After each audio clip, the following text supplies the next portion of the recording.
Hi மக்களே, 5 நிமிடம் அறிவியல் நிகழ்ச்சிக்கு மறுபடியும் உங்க எல்லாரையும் வரவேற்கிறேன். இன்னைக்கு நம்ம பார்க்க போற டாபிக் கொஞ்சம் பர்சனலானது. நாம ஆசையா போட்ட ஒரு டாட்டூ அப்புறமா ஏண்டா போட்டோம்னு தோணுனதுண்டா? அதை எப்படிதான் அழிக்கிறாங்கன்னு என்னைக்காவது யோசிச்சு பார்த்திருக்கீங்களா? வாங்க, அந்த நம்ப முடியாத அறிவியலை இன்னைக்கு நாம அலசி ஆராயலாம். முதல்ல ஒரு சின்ன ஷாக்கிங் நியூஸோட ஆரம்பிக்கலாமா? என்னன்னா, டாட்டூ போட்டுக்கிட்ட ஒவ்வொரு 4 பேர்ல ஒருத்தர், ஆமாங்க, கிட்டத்தட்ட 25% பேர் அத போட்டதுக்காக வருத்தப்படுறாங்களாம். நினைச்சு பாருங்க, ஒரு காலத்துல அவ்ளோ ஸ்டைலா தெரிஞ்ச ஒரு விஷயம் எப்படி திடீர்னு ஒரு பெரிய தலைவலியா மாறிடுது. இதுக்கு நிறைய காரணம் இருக்கு. பாருங்க, ஃபேஷன் மாறும், நம்மளோட டேஸ்ட் மாறும். சின்ன வயசுல இது தாண்டா வாழ்க்கைன்னு நினைச்சு போட்ட ஒரு விஷயம் இப்ப பார்க்கும்போது அவ்வளவா செட் ஆகாம போகலாம். இல்லனா போட்ட டாட்டூவே காலப்போக்குல மங்கி போய் ஒரு மாதிரி அசிங்கமா தெரிய ஆரம்பிச்சிரும். சோ ஒரு நிரந்தரமான விஷயத்துல நம்ம மனசு மாறுறது ரொம்பவே இயல்பான ஒண்ணுதான். சரி, இப்ப விஷயத்துக்கு வருவோம். ஒரு டாட்டூவை எப்படி அழிக்கிறாங்கன்னு தெரிஞ்சுக்கிறதுக்கு முன்னாடி முதல்ல டாட்டூனா என்ன, நம்ம தோலுக்கு கீழே அது உண்மையில என்ன பண்ணுதுன்னு ஒரு மைக்ரோஸ்கோப் வச்சு பார்க்கணும். அப்பதான் அதை ரிமூவ் பண்ற வேலை எவ்வளோ பெரிய வேலைன்னு நமக்கு புரியும். இந்த வரிய பாருங்க, எவ்ளோ அழகா சொல்லியிருக்காங்க. நம்ம உடம்புல இருக்கிற செல்களுக்கு அந்த டாட்டூ மை இருக்கே, அது கலர் கலரான பாறைகளால ஆன ஒரு பெரிய மலை மாதிரி தான். நம்மளோட நோய் எதிர்ப்பு சக்தியால அந்த பெரிய மை துகள்களை அழிக்கவே முடியாது. அதனால அது என்ன பண்ணுதுன்னா, சத்தமே இல்லாம அந்த மை துகள்களை சுத்தி ஒரு சுவர் மாதிரி உருவாக்கி அதை நம்ம சதையிலேயே ஒரு சிர மாதிரி நிரந்தரமா லாக் பண்ணிடுது. இப்போதான் நம்ம ஹீரோட என்ட்ரி. அதுதான் லேசர் டெக்னாலஜி. இந்த விளையாட்டு பிடிவாதமா உள்ள உட்கார்ந்திருக்கிற மைத்துகள்களுக்கும் இந்த நவீன ஒளி தொழில்நுட்பத்துக்கும் நடுவுல நடக்கிற ஒரு பயங்கரமான அறிவியல் சண்டை மாதிரி தான்.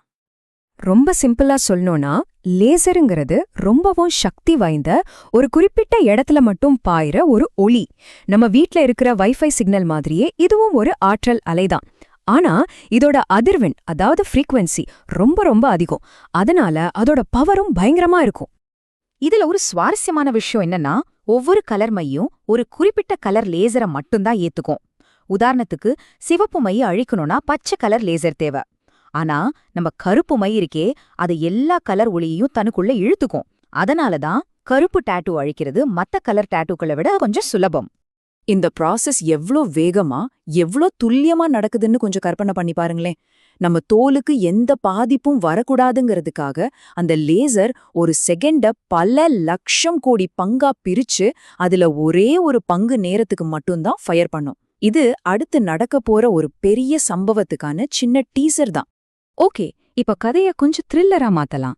அந்த லேசர் பல்ஸ் நம்ம தோலை தொட்டா அடுத்த கணமே உள்ளுக்குள்ள உண்மையிலே என்னதான் நடக்குது? வாங்க, நேரத்தை அப்படியே ஸ்லோ மோஷன்ல வச்சு பார்க்கலாம். ஒரு நானோ செகண்ட் நம்ம கண்ணை சிமிட்டுறதுக்குள்ள பல லட்சம் நானோ செகண்ட்ஸ் ஓடி போயிடும். அப்படி ஒரு சின்ன நேரத்துல என்ன பெரிய சம்பவம் நடந்துற போகுதுன்னு நீங்க நினைக்கிறீங்க? வாங்க பார்க்கலாம். சேப்! அந்த லேசர் ஒளி உள்ள போய் மை துகள்கள் மேல பட்ட உடனேயே அந்த துகள்கள் 600 டிகிரி செல்சியஸ் வரைக்கும் சூடாகி படபடன்னு வெடிச்சு சிதறுது. இந்த பயங்கர வெப்பத்தினால நம்ம தோலுக்குள்ள இருக்கிற தண்ணி எல்லாம் ஆவியாகி ஒரு அதிர்ச்சி அலைய, அதாவது ஒரு ஷாக் வேவ உருவாக்குது. அந்த அதிர்ச்சியால பக்கத்துல இருக்கிற செல்கள் எல்லாம் கிழிச்சு போடுது. இது எல்லாமே ஒரு நானோ செகண்ட்ல நடக்குது. நம்ம கண்ணுக்கு தெரியாத அளவுல நடக்கிற இந்த சின்ன யுத்தம் நிஜத்துல எப்படி உணரப்படுதுன்னு பாருங்க. கரண்ட் ஷாக் அடிச்ச மாதிரி ஒரு வலி, முடி கருகி போன மாதிரி ஒரு வாடை, அது மட்டும் இல்லாம படார்னு ஒரு வெடிக்கிற சத்தம். இதுதான் அந்த அனுபவம். லேசர் பட்ட இடம் உடனே வெள்ளையா மாறும். இத ஃப்ராஸ்டிங்னு சொல்றாங்க. அது வேற ஒண்ணுமே இல்ல, நம்ம தோலுக்குள்ள நடந்த வெடிப்பால உருவான சூடான வாயு குமிழ்கள் தான் அது. உள்ள நடந்த சம்பவத்தோட ஒரு வெளிப்படையான அடையாளம்னு சொல்லலாம். சரி, இப்போ அந்த குழப்பத்தை எல்லாம் விட்டுட்டு நம்ம உடம்போட மேஜிக்க பார்க்கலாம். லேசரோட இந்த சர்ஜிக்கல் ஸ்ட்ரைக் முடிஞ்சதுக்கு அப்புறம் நம்மளோட அற்புதமான உடல் எப்படி இந்த இடத்த சுத்தம் செய்ய ஆரம்பிக்குதுன்னு பார்க்கலாம். வாங்க, முதல்ல எந்த நோய் எதிர்ப்பு சக்தி அந்த மையை சிறைப்பிடிச்சு வச்சதோ அதே சக்தி தான் இப்போ அதை வெளியேற்றவும் உதவுது. நம்ம உடம்போட சொந்த கிளீனிங் டீம், அதாவது மேக்ரோஃபேஜ் செல்கள் அந்த இடத்துக்கு படையெடுத்து வந்து உடைஞ்சு போன சின்ன சின்ன மை துகள்களை அப்படியே சாப்பிட்டு குப்பை மாதிரி உடம்புல இருந்து வெளியேற்றிடும். நம்ம உடம்பு எவ்ளோ அறிவாளி பாத்தீங்களா? இப்போ உங்களுக்கு புரிஞ்சிருக்குமே ஏன் டாட்டூ ரிமூவலுக்கு இவ்ளோ செஷன்ஸ் தேவைப்படுதுன்னு. ஒவ்வொரு தடவை லேசர் அடிக்கும்போதும் நம்ம உடம்பால ஒரு குறிப்பிட்ட அளவு மை துகள்களை மட்டும்தான் சுத்தம் செய்ய முடியும். அதனால தான் இதுக்கு கொஞ்சம் பொறுமை ரொம்பவே அவசியம். ஓகே, இதெல்லாம் முடிஞ்சதுக்கு அப்புறம் அந்த இடம் எப்படி குணமாகும்? ஒரு லேசர் செஷன் முடிஞ்சதுக்கு அப்புறம் உங்க தோல் சரியாகிற வரைக்கும் நீங்க என்னவெல்லாம் எதிர்பார்க்கலாம்னு இப்ப நாம பார்க்கலாம். முதல்ல அந்த இடம் ரொம்ப நேரம் வெயில்ல இருந்தா எப்படி ஒரு இரிச்சல் இருக்குமோ அப்படி இருக்கும்.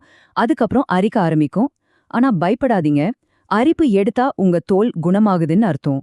ஒரு வாரத்துல மேல ஒரு தோல் மாதிரி உருவாகி அது உதிர்ந்ததுக்கு அப்புறம் புதுசா பிங்க் கலர்ல தோல் வந்திருக்கும். கிட்டத்தட்ட 2 மாசத்துல அந்த டாட்டூ நல்லாவே மங்கி போயிருக்கிறது உங்களுக்கே தெரியும். ஆனா ஒரு முக்கியமான விஷயத்த நாம ஞாபகம் வச்சுக்கணும். எல்லா டாட்டூவும் 100% முழுசா மறையும்னு எந்த உத்தரவாதமும் கிடையாது.